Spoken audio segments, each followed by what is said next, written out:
नमस्कार दोस्तों। मैं डॉक्टर योगेश टेम्बेकर। मैं सेक्रेटरी हूँ एओपी ब्रांच 2023 नागपुर।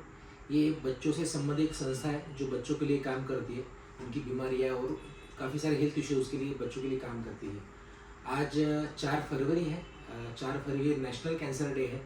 उस उपलक्ष्य में हम चाहते हैं कि बच्चों को हम कुछ बच्चों को और उनके पेरेंट्स को कुछ सजेशंस और कुछ हेल्थ रिलेटेड टिप्स दें। हमारे साथ बने हुए आज 2 विशेषज्ञ नागपुर से, डॉक्टर पंकज द्विवेदी सर और डॉक्टर आतिश बकाने सर। ये दोनों नागपुर में कार्यरत है। Doctor Pankaj Dwivedi sir NCI में है और डॉक्टर आतिश बकाने सर न्यू एरा हॉस्पिटल में कार्यरत है। ये इन दोनों को 10 साल से ऊपर एक्सपीरियंस है छोटे बच्चों के कैंसर ट्रीट करने के। ये दोनों छोटे बच्चों के कैंसर के विशेषज्ञ हैं, ठीक है। तो इस सिलसिले में आज हम उनसे चर्चा करेंगे। नमस्कार सर। नमस्कार, स्वागत है।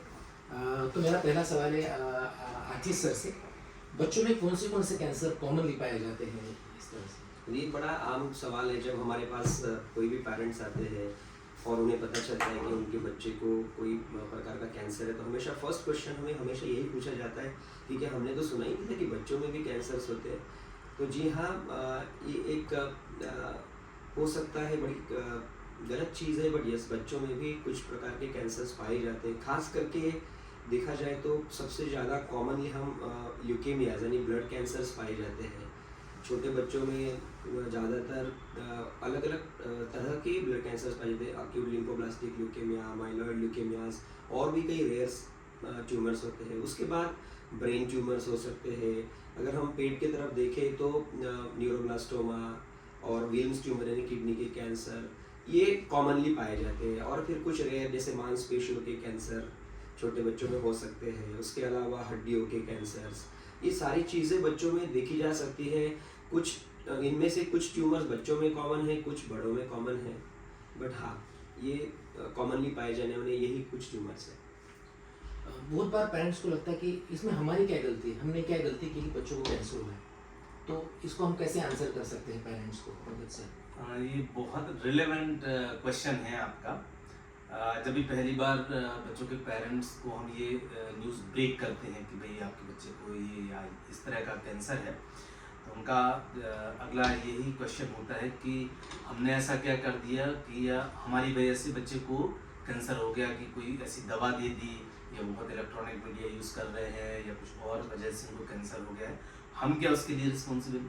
तो पहला तो मैं आंसर उनको देना चाहूँगा, आप बिल्कुल अपने आप को अपराध मत रहिए कि आपकी वजह से इसको कैंसर हुआ है। मोर देन 90% केसेस में हमें ये कारण नहीं पता होता है कि बच्चों को कैंसर कैसे हो गया है। यह कुछ एक्सीडेंट जैसा है कि किसी का एक्सीडेंट हो गया अनफॉर्चुनेटली। कुछ ऐसे कैंसर हैं जिनमें जैसे एग्जांपल मैं आपको बताऊं, डाउन सिंड्रोम है, उनमें कुछ कैंसर होने ऐसी जन्मजात विकृतियां हैं जिनमें कैंसर होने की संभावनाएं ज़्यादा होती हैं। सो उनका रेगुलर फॉलोअप आप अपने डॉक्टर्स के साथ में रखें और उसके हम पता कर सकते हैं। बट अधिकतर केसेस में हमें ये नहीं मालूम कि ये कैंसर क्यों होता है। तो आप अपने मन से ये बात बिल्कुल हटा दीजिए कि आपकी वजह से बच्चे को कैंसर हुआ है। उसके अलग अलग कारण हैं, वो कैंसर टू कैंसर डिपेंड करते हैं। वो जो भी आपको ट्रीटमेंट दे रहे होंगे वो आपसे डिटेल में ये बात डिस्कस करेंगे। एकदम सही कहा आपने। और बहुत बार पेरेंट्स समझते कि अभी तो कैंसर हो गया तो सब चीज़ खत्म होगी, तो इसमें कोई ट्रीटमेंट ऑप्शन ही नहीं है। तो आप क्या कहना चाहेंगे आतिश सर? सो देखो, ये भी बहुत ही नेक्स्ट सवाल हमेशा यही पूछा जाता है हमें। तो इसमें एक बड़ी अच्छी चीज़ है बच्चों में। हमेशा जब घर में बच्चे में कैंसर हो जाता है तो हमें लगता है, बुरा लगता है। एडल्ट में जैसे 60-70 ईयर्स में हो भी जाता है तो बहुत सारी चीज़ें, क्योंकि उम्र निकल जाती है। बट बच्चों में कैंसर्स जो भी पाए जाते हैं या फिर जिस तरह की ट्रीटमेंट ऑप्शंस है, उसके बाद इसका आउटकम बड़ा अच्छा है। मोटे तौर पे बोला जाए तो छोटे बच्चों में अगर हम जो भी ट्यूमर्स है प्रॉपर पीडियाट्रिक ऑन्कोलॉजिस्ट से ट्रीट करें तो लगभग 80 से 90% बच्चे पूरी अपनी लाइफ पर्याप्त मात्रा में जी सकते हैं। इतनी अच्छी ट्रीटमेंट अभी अवेलेबल है। तो इसमें क्या क्या ट्रीटमेंट हो सकती है? एक तो होता है कीमोथेरेपी। ये सबने शायद सुन रखा होगा। कीमोथेरेपी मतलब ऐसे कुछ दवाइयाँ हम यूज़ करते हैं जिससे ये कैंसर सेल्स को नष्ट करने में हमें मदद मिलती है। दूसरी चीज़ होती है रेडिएशन। ये भी मोस्ट ऑफ द लोगों ने सुना ही होगा कि रेडिएशन हम यूज़ करते हैं। खास करके ऐसे जगहों पे जो कोई ट्यूमर्स है उस स्पेसिफिक एरिया में हम लोग रेडिएशन देते हैं। उससे भी वही होता है जैसे कीमोथेरेपी से कैंसर सेल्स को नष्ट किया जाता है, रेडियोथेरेपी उसके अलावा और भी कई नए ट्रीटमेंट मॉडलिटीज़ है जिसमें हम जो आजकल हम यूज़ कर सकते हैं। सर्जरी एक ट्रीटमेंट का बहुत बड़ा हिस्सा है, खास करके जो सॉलिड ट्यूमर्स हम बच्चों में देखे जाते हैं उसमें कीमोथेरेपी देते हैं, कुछ में सर्जरी मैंडेटरी होती है सर्जरी करना, वो भी स्पेशलाइज्ड पीडियाट्रिक ऑन्को सर्जन्स इसका सर्जरी करते हैं। उसके बाद जो नए ऑप्शंस के बारे में मैंने टच किया कि इम्यूनोथेरेपीज, कुछ ऐसे एजेंट्स हैं जो कुछ स्पेसिफिक तरीके से एक्ट करते हैं, टारगेटेड थेरेपीज है, कुछ ड्रग्स ऐसी है जो स्पेसिफिक चीज़ को ही टारगेट करती है। और जैसे फॉर एग्जांपल एक मैं ज़रूर बताना चाहूँगा, CML एक ऐसा कैंसर था ना, क्रॉनिक माइलॉइड ल्यूकेमिया, इसमें बहुत परेशानी होती थी, पहले बचना लगभग नामुमकिन होता था खास करके क्राइसिस, बट उसमें कुछ ऐसी मेडिकेशंस आ गई है कि जिसका वो ड्राइवर म्यूटेशन है, उस वो ड्राइवर तकलीफ है उसे स्पेसिफिकली टारगेट किया जा सकता है और उसे नष्ट किया जा सकता है या फिर कोशिश की जा सकती है जिससे नॉर्मल लाइफ व्यतीत करने में आसानी हो। और भी कई स्पेसिफिक चीज़ें आई है, आई डोंट थिंक इस डिस्कशन में वो ये होगी, बट CAR-T थेरेपी नाम की एक चीज़ है जिससे हम खुद के टी सेल्स या फिर of the shelf T cells, क्योंकि टी सेल्स हमारे शरीर में ट्यूमर नष्ट करने वाले टी हेल्पर सेल्स, कई और सेल्स होते हैं, उनको स्पेसिफिकली यूज़ करके हम कैंसर को नष्ट करने की कोशिश कर सकते हैं। ये मोस्ट कॉमन चीज़ें मैंने बताई। धन्यवाद आतिश ने काफ़ी पॉजिटिव पॉइंट बोला है कि विद ट्रीटमेंट हम 80 से 90% कैंसर पूरी तरह से ठीक कर सकते हैं और बच्चे अच्छी लाइफ जी सकते हैं। ये थोड़ा पॉजिटिव पॉइंट है हम सबके लिए, हम पेरेंट्स लोगों के लिए। इससे कुछ साइड इफेक्ट्स रहते होंगे, ये हमेशा डर रहते हैं पेरेंट्स लोगों के मन में, है ना पंकज सर? तो आप इसको कैसे फोकस करेंगे, ये जो कॉम्प्लिकेशंस है या साइड इफेक्ट्स है कीमोथेरेपी से रिलेटेड? तो पहले हम ये समझ लेते हैं कि एक्चुअली में कीमोथेरेपी ड्रग कहाँ काम करते हैं। तो इसको समझने के पहले थोड़ा और पीछे जाते हैं कि ये कैंसर होता क्या है। सो कैंसर ऐसे सेल्स हैं जो अनियंत्रित होकर बढ़ रहे हैं, अनकंट्रोल्ड ग्रोथ है एक उनका लक्षण है। दूसरा, ये शरीर में और दूसरी जगह जाकर भी बढ़ना शुरू कर देते हैं, इसको कहते हैं मेटास्टेसिस। सो जब हम ये दो चीज़ें बात कर रहे हैं, ये उनके लक्षण हैं कैंसर सेल्स के। जब हमें मालूम है कि ये लक्षण है तो उसी तरह से उनका इलाज है। तो जैसा अभी डॉक्टर आतिश ने आपको बताया कि इतने सारे तरीके हैं, तो हम उनको एक एक करके देखते हैं कि इनसे क्या साइड इफेक्ट होते हैं और उनको हम कैसे इलाज करते हैं।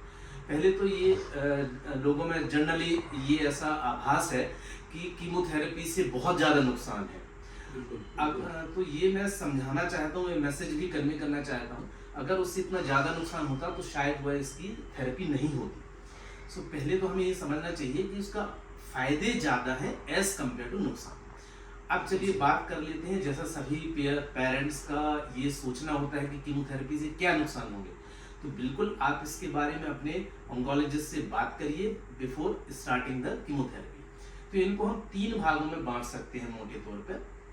एक होते हैं कि पहले तो एक बड़ा अजीब सा है, मैं आपको शेयर करता हूँ कि बच्चों को कीमोथेरेपी देने के पहले ही कुछ साइड इफेक्ट आ जाते हैं, जैसे कि वोमिटिंग। वो एंटिसिपेटेड है, बिकॉज उनको पिछली बार ऐसा अनुभव रहा कि कीमोथेरेपी से वोमिटिंग होता है, इस बार सोचने से ही उनको वोमिटिंग आ जाएगा।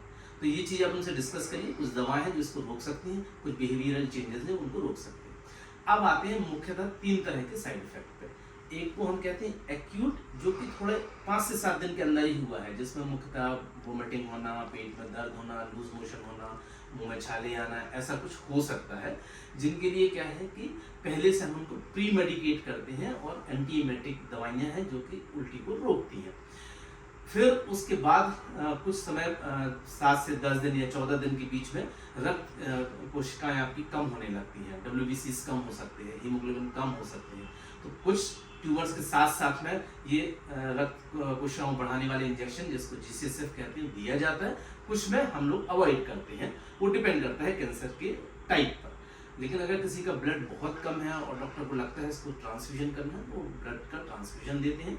या प्लेटलेट, सफ़ेद रक्त जो हमारा प्लेटलेट है, अगर हमारा कट ऑफ मोस्टली 20 से 30 हज़ार होता है, उससे कम होता है तो हम प्लेटलेट देते हैं। लंबे समय के साइड इफेक्ट जरूर जानने चाहिए। वो एक तो हमारा क्या करते हैं कि सेकंड मैलिग्नेंसी के चांसेस बढ़ाते हैं, स्पेशली रेडियोथेरेपी के साथ में ये परेशानी होती है। वो ब्रेन ट्यूमर्स हैं, उनको रेडियोथेरेपी मिली हुई है, साथ में कीमोथेरेपी मिली है, तो वो चांसेस थोड़ा ज़्यादा बढ़ जाते हैं। बट रेगुलर फॉलोअप से, और आजकल इतनी अच्छी टेक्निक आ गई है प्रिसाइज, जिसको हम प्रिसीजन ऑन्कोलॉजी कहते हैं, कि वो सिर्फ टारगेट को ही असर करते हैं, बाकी नॉर्मल टिश्यूज को नहीं करते हैं। सो उसके चांसेस जरूर कम हुए हैं। सो ये है। तीसरा ये है कि कुछ दवाएं ऐसी हैं जो हार्ट पे इफेक्ट डालती हैं, सो उनकी रेगुलर मॉनिटरिंग जरूरी है, और आपके ऑन्कोलॉजिस्ट आपको उस डोज से ज़्यादा नहीं देती हैं जो कि प्रिस्क्राइब्ड है। तो इस तरह से उन चीज़ों को बचाव करते हैं, साथ साथ में कुछ मेडिसिन चलते हैं जो उनसे बचा सकते हैं। इनफर्टिलिटी एक बहुत इंपॉर्टेंट इशू है जिसके बारे में डिस्कशन जरूरी है, और आजकल समय यह है कि कुछ ऐसे ऑन्कोलॉजिकल प्रोसेस हैं या ट्यूमर्स हैं जो आपको अलाउ करते हैं पहले से स्पर्म या ओवा प्रिजर्व करने का। ओके। बच्चों के साथ दिक्कत ये है कि बहुत सारे ट्यूमर्स इतनी जल्दी बढ़ते हैं कि इतना टाइम नहीं रहता है कि उनको हम प्रिजर्व करें। बट अभी कुछ ऐसी टेक्निक है जिनके बारे में शायद विस्तार से चर्चा की जा सकती है, और उनकी फर्टिलिटी को प्रिजर्व किया जा सकता है। ये बड़ा क्वेश्चन है और ये बड़ा मुद्दा भी है, हम लोगों के बीच में, ऑन्कोलॉजिस्ट के बीच में भी, और पेरेंट्स के कंसर्न भी ऐसा है। बाकी की थेरेपी को एक एक करके कभी और समय मिलता है तो हम उनको देख सकते हैं और उनको हम डिस्कस कर सकते हैं। Thank you Pankaj sir. जैसे पंकज सर ने बताया, अभी ट्रीटमेंट काफ़ी एडवांस हो चुके हैं कैंसर में, यानी विथ मिनिमम साइड इफेक्ट्स हम काफ़ी अच्छी ट्रीटमेंट कर सकती है, और वो एडवांसमेंट जारी है ना? बिल्कुल सही। मेरा अगला सवाल आतिश सर से कि इसमें हमने एज अ पेरेंट्स ने क्या प्रिकॉशन, स्पेशली खान पान के इसमें, हाइजीन रखने इसमें क्या क्या प्रिकॉशंस लेनी चाहिए जी, स्पेशली ऑन कीमोथेरेपी और जब इलाज शुरू होते हैं? तो देखो ये भी बहुत इम्पोर्टेंट चीज़ है, क्योंकि कैसा है, ये जो हम मेडिसिन देते हैं, जैसे सर ने बताया, डॉक्टर पंकज ने, कि कीमोथेरेपी देने के बाद हमारे रक्त कोशिकाएं या फिर और कुछ चीज़ों पे असर होने की संभावना होती है। तो हमें सबसे पहली चीज़ है पर्सनल हाइजीन, है ना, वो रखनी ज़रूरी है। उसके साथ साथ खान पान की एक बहुत ही इम्पोर्टेंट रोल इसमें पाया जाता है हमारे कीमोथेरेपी में। हम उसे न्यूट्रोपेनिक डाइट बोलते हैं। न्यूट्रोपेनिक मतलब जैसे हमारी जो इन्फेक्शन से लड़ने वाली सेल्स होती है, उसमें न्यूट्रोफिल्स नाम की सेल्स होती है जो बड़े इंपॉर्टेंट होते हैं। कीमोथेरेपी के बाद वो कम होने का चांसेस रहते हैं। तो हमें ऐसी चीज़ें खिलाना है, जैसे देखो आमतौर पे बड़ा आसान है, कोई भी बीमार हो, चाहे वो कैंसर हो या कोई और चीज़ हो, तो हमें क्या बताया जाता है या क्या हम बताते हैं लोगों को कि साफ सुथरी चीज़ें खाई जाए जो पकी हुई हो। खास करके कैंसर कीमोथेरेपी के बाद अच्छे से पकी हुई चीज़ें, क्लीन चीज़ें, ताज़ा, सबसे ज़रूरी। ऐसा नहीं कि हम सुबह पकाएं और रात को खिलाएं। फ्रेशली कुक्ड सारी चीज़ें हम बच्चों को दे सकते हैं। दूसरी चीज़ है फ्रूट्स के बारे में, क्योंकि हमेशा पेरेंट्स को या आम आदमी को लगता है कि फ्रूट्स देने से बड़ा अच्छा है, तो फ्रूट्स हम ज़रूर दे सकते हैं, बट वो सारे क्लीन्ड, एकदम वॉश्ड फ्रूट्स होने चाहिए। कुछ जगह पे इसमें थोड़ा सा इवन पीडियाट्रिक ऑन्कोलॉजिस्ट में भी दुमत है कि कोई फ्रूट्स देने चाहिए, नहीं देने चाहिए। उसका सीधा सिंपल आंसर है, जो भी फ्रूट हम अच्छे से क्लीन करके जिसको कवर हो दे सके वो दिया जा सकता है। ये साधारण चीज़ें हैं। जैसे सैलड हो गया, ये थोड़ी चीज़ें अवॉइड करनी चाहिए, क्योंकि उसको वॉश करना बड़ा मुश्किल सा होता है।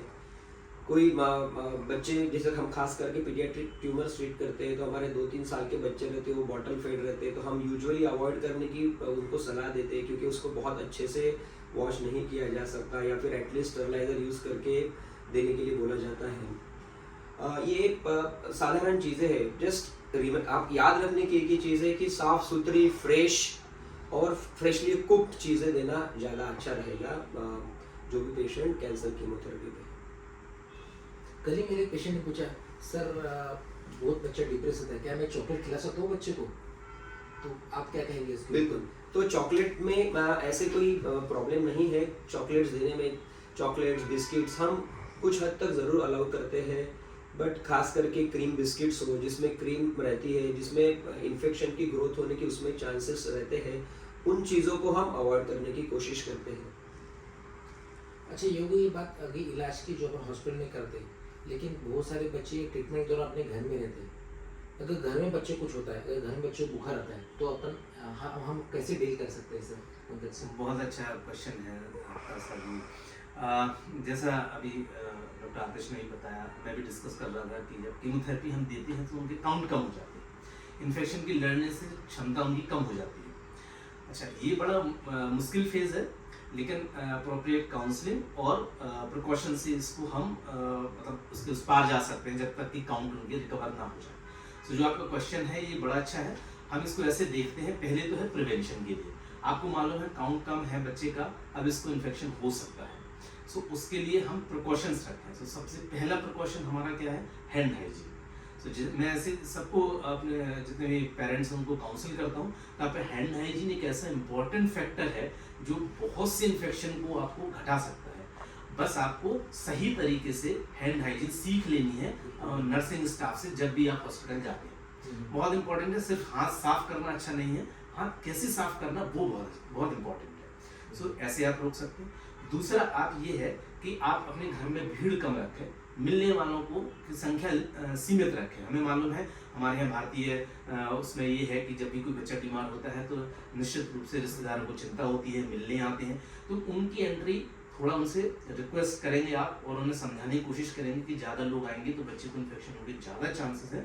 सो उनकी एंट्री रिस्ट्रिक्टेड रखें और वो आपको दूसरी तरह से मदद कर सकते हैं। तीसरा ये है कि अगर बच्चे को बुखार आ गया तो हम इसे मानते हैं कि ये इमरजेंसी है। इमरजेंसी का मतलब ये है कि जिस बच्चे का काउंट कम हो उसको अगर आप कंपैरिजन करें जिन बच्चों का काउंट नॉर्मल है, तो जिन बच्चों का काउंट नॉर्मल है शायद उनको आप सीरियस ना भी समझे अगर उनकी हालत सीरियस नहीं है, लेकिन इन बच्चे हमारे लिए इमरजेंसी है, इनको इमीडिएटली आपको हॉस्पिटल पहुंचना है, इमरजेंसी डिपार्टमेंट, या डॉक्टर को तुरंत कॉल करना है कि सर अभी हमें क्या करना है।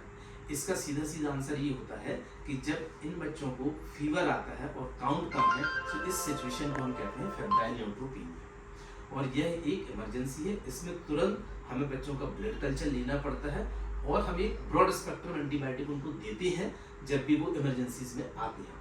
और ये देखा गया है कि जितनी देर आप कर देंगे पहले फीवर स्पाइक आने से और काउंट कम होने की अवस्था से लेके पहला एंटीबायोटिक मिलने के में, ये उतना ही एडवर्स आउटकम निकलता है। सो जितनी जल्दी है उतनी जल्दी हॉस्पिटल जाए, इमरजेंसी उसमें जाए। आपको कॉन्टैक्ट नंबर रहता है, हर हम लोग आपस में ये हमारा रहता है कि कोई ना कोई डॉक्टर 24 घंटे ड्यूटी पे है इस बात के लिए। तो आप उनको कॉन्टैक्ट करें और इमीडिएटली हेल्प करें।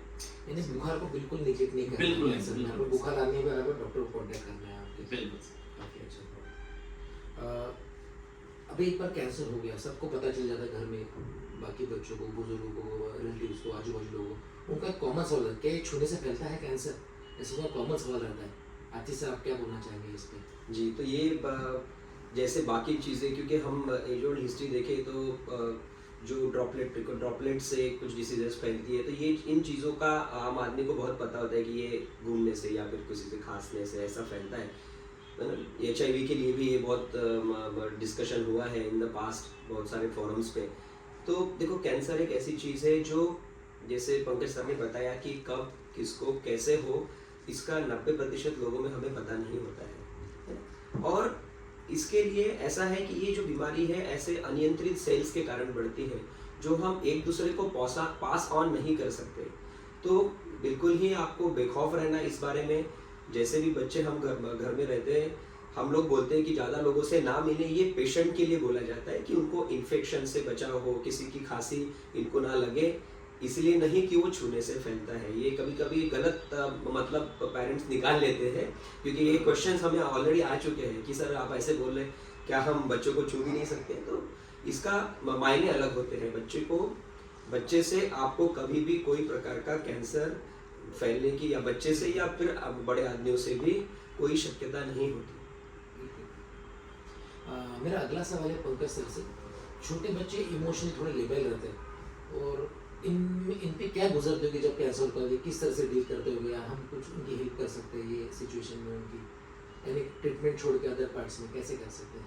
ये एक बहुत ही इम्पोर्टेंट एस्पेक्ट है। अब देखिए, एज अ क्लिनिशियन शायद मेरा काम सिर्फ इतना है कि उसको हम दवा दे दें और उसको मॉनिटर करें साइड इफेक्ट्स को, बट ये यहाँ तक सीमित नहीं है। एक्चुअली में अभी लोगों में अवेयरनेस बढ़ी है, तब जाके समझ में आया है कि इसके साइकोलॉजिकल इम्पैक्ट कितना ज़्यादा है।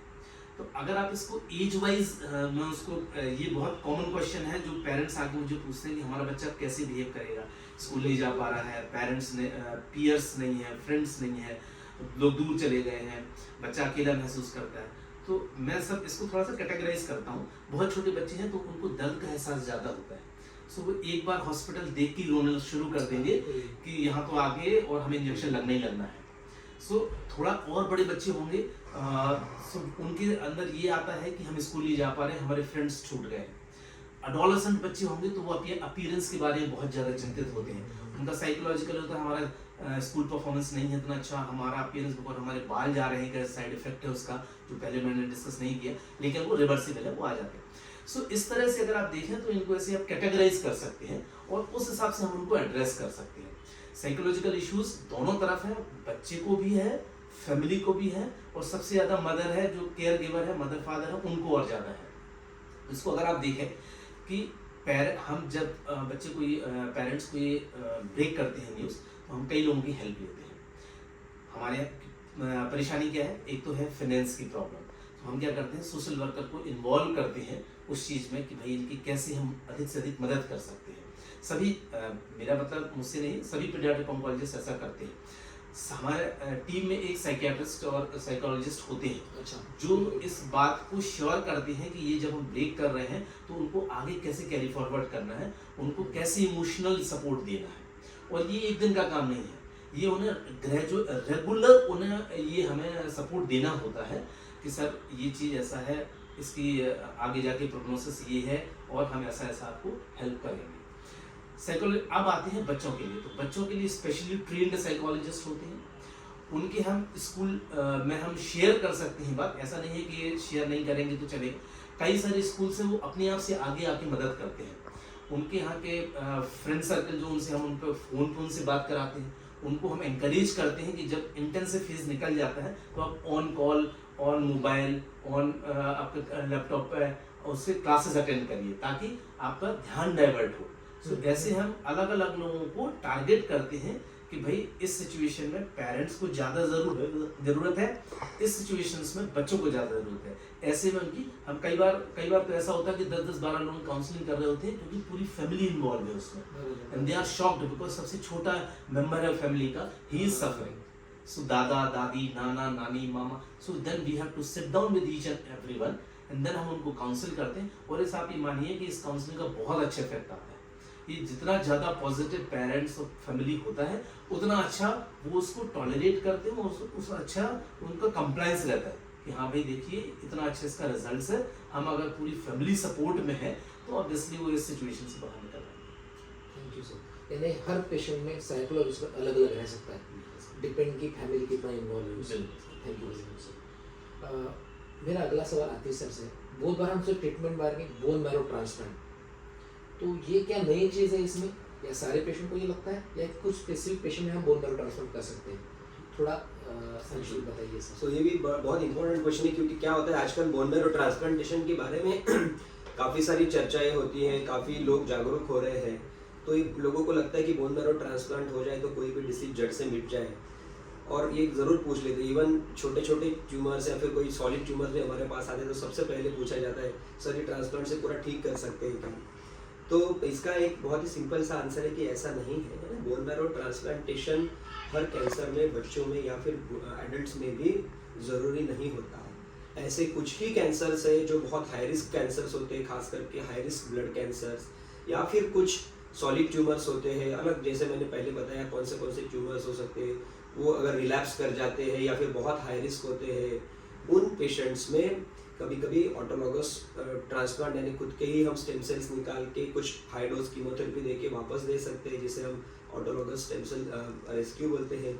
या फिर कुछ जैसे हाई रिस्क ल्यूकेमियाज वगैरह है, उनमें एलोजेनिक या फिर कोई स्पेसिफिक डोनर लेके जो मैच फैमिली हो या फिर अनरिलेटेड हो, या फिर कभी कभी माता पिता से भी हम लेके कर सकते हैं। तो कुछ ही है, तो इसे ऐसा डरने की बात नहीं है कि भाई हर कोई भी कैंसर बच्चे में हो गया उसको ट्रांसप्लांट। ये बहुत ही कम लोगों में, I would say may be 3 से 5% लोगों में लग सकता है।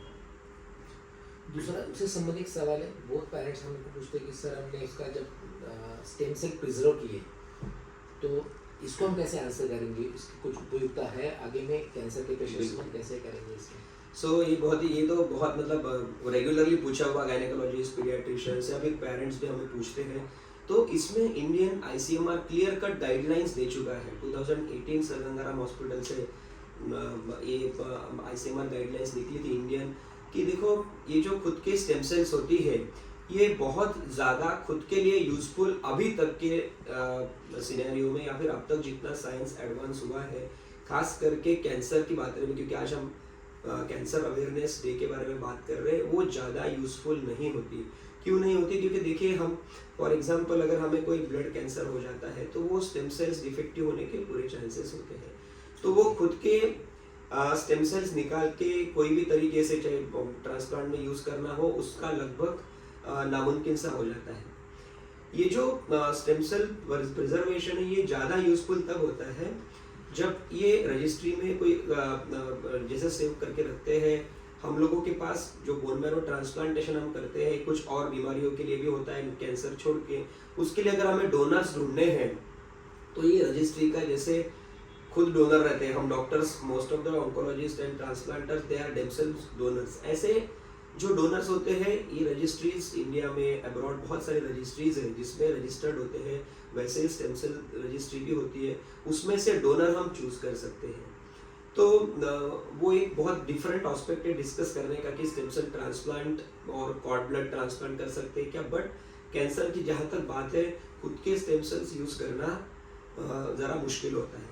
तो जो आईसीएमआर गाइडलाइंस बोलती है कि आपको अगर से प्रिजर्व करना है बच्चे का कॉर्ड, वो ज़रूर करिए। गवर्नमेंट बैंक्स में, गवर्नमेंट ब्लड बैंक्स में अगर सेव कर सकते हैं तो वो बहुत अच्छा है। Private cord blood banking is not supported by ICMR और Indian academy of paediatrics DHO chapter. Okay okay, इसमें मैं एक चीज और ऐड कर देता हूँ।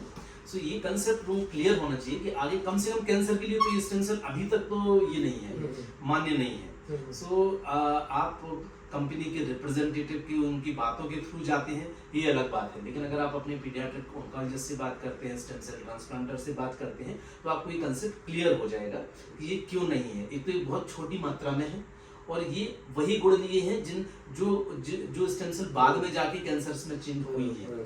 सो शायद ये इतना अच्छा ऑप्शन नहीं है अभी तक। मेरा भी आखिरी सवाल है पंकज सर आपसे, प्रैक्टिकल सवाल। बहुत बार अभी इलाज में बहुत खर्चा हो जाता है, तो उनका एक सवाल है सर इसमें इतना खर्चा क्यों आता है, अगर बहुत लोग पैसे अफोर्ड नहीं कर पाते तो हम क्या करें, कि क्या क्या ऑप्शंस है हमारे लिए, तो उनको हम किस तरह से आंसर कर सकते हैं? सर ये बहुत ही रिलेवेंट और बहुत ही एक्चुअली सभी लोगों के दिमाग में ही होता है। आप ये समझिए कि हिंदुस्तान में, हमारे भारत में एक्चुअली में इतनी ज़्यादा कैपेसिटी, अर्निंग कैपेसिटी नहीं है अभी। मोस्ट ऑफ द टाइम बहुत सारे हैं एफ्लुएंट पीपल्स हैं, बट बहुत सारे ऐसे लोग हैं कि जो इतना ज़्यादा खर्चा अपने आप से वहन नहीं कर सकते, क्योंकि कैंसर का इलाज डेफिनेटली महंगा है, ये बात बिल्कुल सही है, लेकिन ये पॉसिबल है। अच्छा, मैं आपको बताता हूँ कि पॉसिबल कैसे है। सो इसमें अंदर आप ये देखें कि एक कंसेप्ट है हमारा नॉन गवर्नमेंटल या non profitable organisation, non governmental जो हमारे ऑर्गेनाइजेशन एनजीओज हैं एक्चुअली में, उनका है एक कंसेप्ट। दूसरा है गवर्नमेंट पॉलिसीज का, जिसमें आप बेनिफिशियरीज हो सकते हैं, एक एक करके एक बताता हूँ आपको। तीसरा है प्राइवेट डोनर्स का, और चौथा है आपका सोशल प्लेटफॉर्म का। सो एक एक करके धीरे छोटा छोटा मैं बात करता हूँ। फॉर एग्जाम्पल है कि प्रधानमंत्री जन आरोग्य योजना चलती है जैसे, सो उसमें क्या है कि बहुत सारे लोग एलिजिबल होते हैं, बहुत सारे लोग एलिजिबल होते हैं। तो जब भी आप किसी इंस्टीट्यूट में जाते हैं, आप उनसे पूछिए क्या यह इंस्टीट्यूट इसके लिए वैलिड है, तो बहुत सारा खर्चा आपका उसमें कवर हो जाता है। नंबर 2 है, कई सारी एनजीओज हैं जो नॉन प्रॉफिटेबल हैं, जो बच्चों के लिए काम करते हैं। फॉर एग्जांपल मैं पर्टिकुलर किसी का नाम नहीं लूँगा, जब आप इंस्टीट्यूट में जाएंगे तो वो आपको डिफरेंट लोगों को उनको ऑप्शन जरूर देंगे वो आपको, कि ये एनजीओज हैं जो इस बारे में काम करते हैं, और वो आपको कई सारे डोनर से मिला सकते हैं, उनके खुद के फंड्स होते हैं जो उस संबंध में रिलीज कर सकते हैं। तीसरे हैं प्राइवेट डोनर्स। कई सारे हॉस्पिटल्स में वो लिस्ट होती है, प्राइवेट डोनर्स विदाउट उनका नाम रिवील करे दे वांट टू डोनेट। और जैसे हम विदर्भ क्षेत्र में, तो यहाँ बहुत सारे लोग हैं जो पर्सनली कॉन्टैक्ट्स में रहते हैं हम लोगों के, और they want to donate and they donate through a regular और official channel, but they don't want to reveal. फिर आपका अगर हम देखें तो इस तरह से ये कुछ तरीके हैं जिनमें कि आप उसमें किसी न किसी कैटेगरी में फॉल करते हैं और थोड़ा बहुत कुछ आपका खुद का एफर्ट्स रहता है। सो ये सारी चारों चीज़ें मिलके हम किसी भी बच्चे के लिए ये फंड करते हैं। एक लास्ट चीज़ रह गई है हमारी सोशल प्लेटफॉर्म। तो आप ये समझिए कि social platforms are not NGOs, they are not NGOs, they are a professional body, वो हेल्प करते हैं क्राउड फंडिंग में। सो उनको एक ऑफिशियल फेसबुक पे हम देखते हैं, जैसे मिलाप आता है, कीटोज आता है और कई सारे ऐसे। So they are a professional body, they charge for that, but वो क्या हेल्प करते हैं कि आपने अगर आपका जेन्युइन केस है वो जेन्युइनिटी चेक करते हैं, कॉस्ट सर्टिफिकेट आपको मांगते हैं और फिर वो उसको सोशल प्लेटफॉर्म को यूज करते हैं एज अ क्राउड फंडिंग के लिए और उनमें उनकी फीस उसमें इंक्लूडेड रहती है। सो ये कुछ तरीके हैं।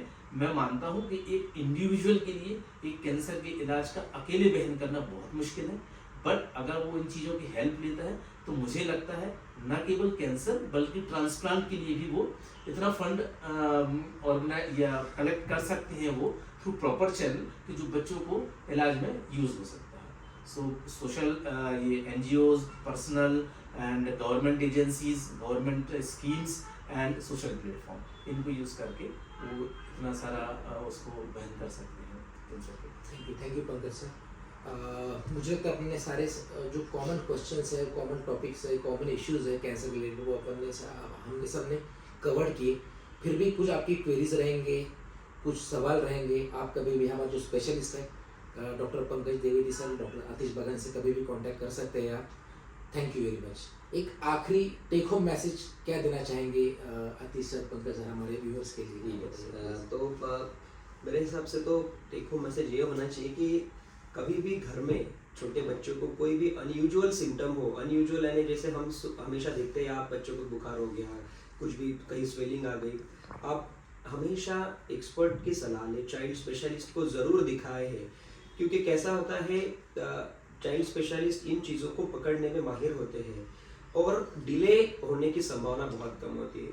सबसे बड़ी चीज़ छोटे बच्चों के कैंसर्स में या फिर कोई भी कैंसर में ये है, जितना अर्ली डिटेक्शन हो उतना अच्छा आउटकम होता है। हम अगर अर्ली स्टेजेस में पकड़ते हैं कोई भी कैंसर को या फिर कुछ बीमारियों जिनमें स्टेजिंग नहीं करते हम, उसमें बहुत जल्द पकड़ में आ जाए तो जो अदर सिस्टम्स या फिर मेटास्टेसिस हम बोलते हैं कि इधर उधर फैलना या फिर कोई ऑर्गन डैमेज होना, उनका चांस बहुत कम होता है। जितने जल्दी पकड़ा जाएगा उतना अच्छा आउटकम इस बच्चों में ट्रीटमेंट में है। मैंने पहले ही बताया 90% लगभग हम लाइफ लॉन्ग सर्वाइवल देने में अभी सक्षम है बहुत सारे कैंसर्स में, ऐसा नहीं कि सारे कैंसर्स में बट बहुत सारे कैंसर्स में। So early detection is the key. कुछ भी अनयूजुअल सिम्टम लगता है तो चाइल्ड स्पेशलिस्ट की सलाह जरूर लें। मेरी तरफ से ऐसा है कि जैसा डॉक्टर आतिश ने कहा कि बिल्कुल ध्यान रखें, चाइल्ड स्पेशलिस्ट से मिलें और उसका इलाज कराएं। सबसे इम्पोर्टेंट मैसेज ये है कि चाइल्डहुड कैंसर इज क्योरेबल। सो ये क्योरेबल है। आप पॉजिटिव रहें अपने एटीट्यूड में, स्पेशलिस्ट से मिलें, इलाज पूरा करें। सो ये बड़ा मैसेज है कि अगर आपने बीच में ये छोड़ दिया, बीमारी वापस आई, उसको इलाज करना बहुत मुश्किल है, बट अगर आप अपना इलाज पूरा करते हैं तो ये बहुत ज़्यादा संभावनाएं हैं। अधिकतर कैंसर क्योरेबल है, चाइल्डहुड कैंसर क्योरेबल है और बच्चे अपनी नॉर्मल लाइफ जी सकते हैं। सो पॉजिटिव रहें, पूरा इलाज करें और रेगुलर फॉलोअप में रहें। Thank you very much sir. Thank you.